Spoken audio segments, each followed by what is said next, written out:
My name is David. I live in the Philippines. Today we're going to look at the case of a foreigner, an American, kidnapped by a cab driver and robbed. I only cover stories that have some connection to my channel. Am I a cab driver slash kidnapper? No, that is not my connection to the incident. I live in an inexpensive but upper middle class neighborhood called Eastwood, Quezon City. There's a dedicated Facebook channel for the community, and a Filipino woman posted this message. I just wanted to tell people to be careful. My husband, an American, was at a bar, H&J's in Poblacion. A cab driver kidnapped my husband, drove him to a deserted location, and a group of men took his money. Now, to make the story easier, I'm going to call the guy Jeff. That's a pretty deep Facebook message to be sharing. It received like 273 likes, so 273 people liked that Jeff got kidnapped and robbed. Now, before this, had I heard such stories? Sure. I had a female friend, a Filipina. She hailed a cab one morning to get to work. The cabbie pulled into a side street, took her money, her phone, her necklace, and watch. All the while, he kept apologizing because he needed the money for his family. My guess is the cabbie more likely was a degenerate gambler who bet heavily on the wrong roosters. Now, people near her helped her get to a police station. Some of the strangers gave her money. She got enough money to get to work. She got into work, and her coworkers pooled their money and they gave her enough money for the rest of the week. She was shaken up. It was a kidnapping because she was taken somewhere using force, threat, or deception. That is the definition of kidnapping. The necklace was given to her by her deceased father, and that really bothered her that it was stolen. This style of kidnapping does happen. There are more severe cases, such as the ones you hear about typically down south, kidnapping for ransom or kidnapping for political reason. Kidnapping's real in every country. It is very rare here. Now, let's look at the Facebook message about Jeff in a little bit more detail. My husband, an American, was at a bar, H&J's in Poblacion. Now, the term Poblacion is a barangay, a government district in Makati. Well, it's what polite people call Burgos, or better known as the red light district of Makati. So what the woman was really saying to a very public Facebook group, my husband Jeff was kidnapped from a bar in the red light district. Okay, what could H&J stand for? Happy job? Hand jab? Hand jib? Hand Heckle and Jekyll. I looked it up online and I was right. Heckle and Jekyll. This is a well-known sports bar with a new name. H&J is also at a new location. I've been to Heckle and Jekyll's before. I was at its original location on P. Burgos on November 23rd, 2012 to watch a football game that was taking place November 22nd in America. It's a time zone thing. Now, most of you know what November 22nd, 2012 is. It is the single greatest sports day in history anywhere. There's no debate over it. Okay. Now, I picked this bar because it was close to my condo in Rockwell, and I needed a bar that was open at 7 in the morning. November 22nd, 2012 is, of course, the date of the butt fumble game. This woman's husband, Jeff, is at a legit sports bar, H&J's. It's not a girly bar. Now, if someone really wanted to kidnap a foreigner, they could wait until, say, the end of the Super Bowl or the end of the finals game, NBA championships, and foreign guys are going to be leaving the sports bar at the end of the game. It's a good time to pick up a foreigner. As a YouTuber, I have a duty to my viewers. Last Saturday, I went to check out H&J's in person. I ate some really bad nachos. The bar was nice. It was safe. There were some great foreigner pool players. The bar has a smoking section up front, but 90% of the bar is non-smoking. I was happy with the layout. There are no freelancer women. They were just foreign guys with their Filipino lady friends, nothing tawdry.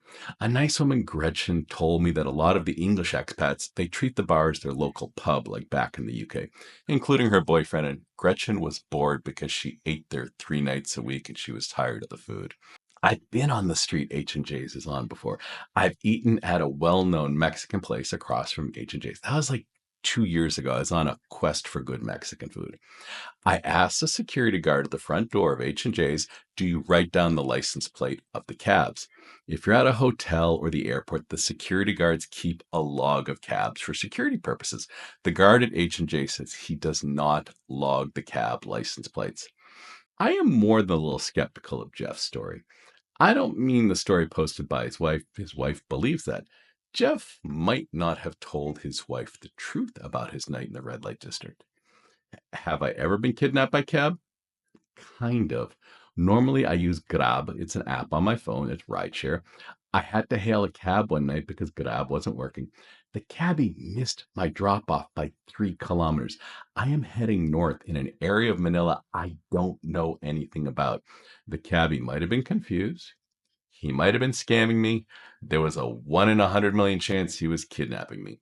The cab stopped in traffic, and I got out and crossed 5 lanes of traffic to a drugstore that had a security guard at the front door. I, I was being cautious, but I would rather be cautious than kidnapped. The cab driver finds a place to do a U-turn. He's pissed. The cab driver's mad because I ran away. He finds a guy to translate. The translator says I owe the cab 150 pesos. Was the cab driver kidnapping me? Well, no, but he was 3 kilometers above where he was supposed to drop me off. I'm not paying him 150 pesos for driving me to a wrong location. The guy translating says, I don't have 150 pesos to lend you. So the Filipino who's translating thinks I don't have $3 and I'm trying to skip out on a $3 cab ride. The translator says, the cab driver is going to call the police. I say, I want to call the police. If the police show up, they are not arresting me. They might make me pay the cab driver 150 pesos. They might tell the cabbie to saw it off. The cabbie leaves. Did I overreact? No. I took the safe option. I ran to a security guard. In Thailand, as a younger man, I was in my 20s, I had a cabbie stop and he demanded more money for the ride. We were on a dark street. I was freaking out. I had this heavy camera tripod and I held it up and I said, I'm going to smash your head in if you don't take me to my hotel. Now, guys, I was that scared. The cabbie's face went from like, angry, I'm going to make you give me more money, to like, oh, crud, this guy's going to smash me in the head with the tripod. We were all young and dumb and full of testosterone. Before I made this video, I did some searches online about cab kidnappings and robberies. There are no stories related to Westerners. Maybe there's one from like 40 years ago.